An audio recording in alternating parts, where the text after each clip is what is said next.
Go ahead. Hi, Justin. Alright, this is something that we just came up with that you can draw on your... when you go take the test, you'll get 2 little sheets of dry erase paper, and you can write whatever you want, usually during the like how to use a computer section of the test. This is something that I used on the first exam, and it helped just diagnose sacral torsions really quickly, and they're going to always ask you what the L5 is doing at the same time, and sometimes they only give you bits and pieces of that. So the drawing is, this is based on Savary's page 48 with the rules of torsion and what things do. I'll tell you the rules of what this drawing is. So here you have the L5, and this is going to be the sacrum. What Christian and I decided that your base drawing is going to be with 2 arrows pointing to the same direction on the right.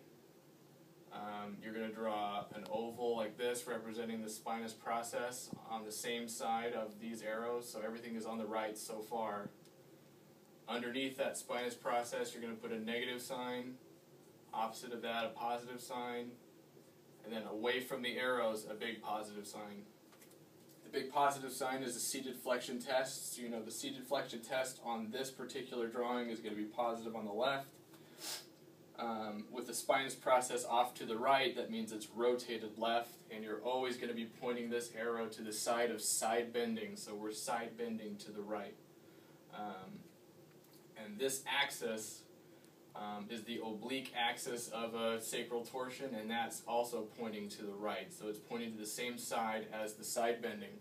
This drawing is just based on rules that it's always going to point to that same side.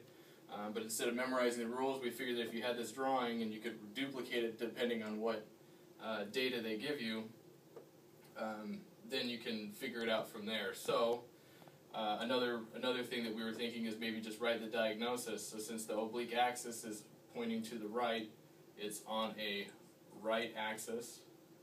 And this is negative down here, negative meaning that it's either superficial or it's stiff or it doesn't move. Or it's posterior. All those things are by the negative. Positive is good motion, deep, anterior. All those things mean by the positive over here. Okay, so that's going to be at the base, at the sacral base. So if it's posterior on the right, then it's rotated right. So it's right on right. Now that's a nice thing because the base drawing that you're going to base everything else on is just an easy one, right on right. It's normal motion.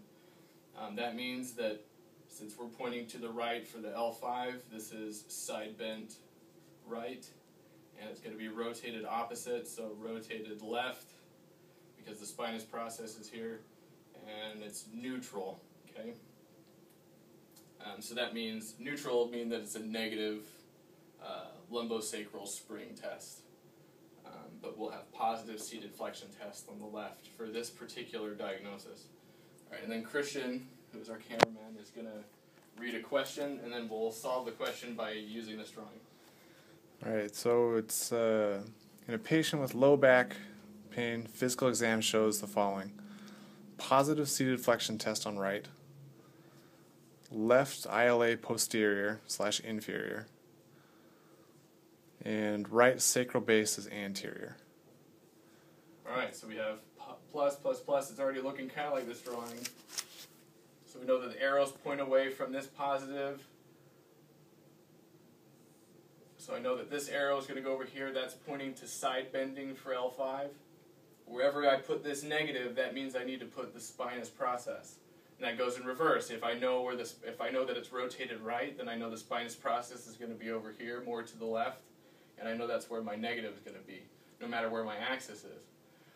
So now I have this. So what my L5 diagnosis is going to be neutral, side bent left, pointing to the left, rotated right, and this is a left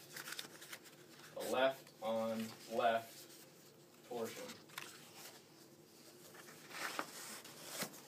Yeah, I just looked it up, and that is correct.